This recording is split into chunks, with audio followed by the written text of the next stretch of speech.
और मोदी को पहलगाम हमले का पहले से ही इल्म था।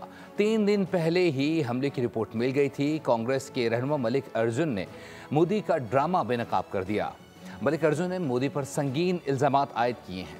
पहलगाम फॉल्स फ्लैग ऑपरेशन का ड्रामा, कांग्रेस रहनुमा ने मोदी सरकार को आईना दिखा दिया। कांग्रेस सदर मलिक अर्जुन खरगे ने हमले से मुतालिक सनसनीखेज इंकशाफात कर दिए। कहा कि इंटेलिजेंस रिपोर्ट होने के बावजूद मोदी ने खुद को तो बचा लिया मगर सयाहों को बचाने के लिए कुछ न किया। अर्जुन खरगे ने पहलगाम वाक़े को बड़ी इंटेलिजेंस नाकामी भी करार दे दिया। इंडिया टुडे के मुताबिक 24 अप्रैल को ऑल पार्टीज इजलास में मरकजी हुकूमत ने पहलगाम हमले में सिक्योरिटी की खामियों को तस्लीम किया था। जराये के मुताबिक इससे कबल भी भारतीय अखबार डेक्कन क्रॉनिकल्स पहलगाम वाक़े में सिक्योरिटी की खामियों की निशानदेही कर चुका है। इतलात थी कि मोदी जब कातरा से श्रीनगर ट्रेन सर्विस का इफ्तिताह करेंगे तो हमला होगा।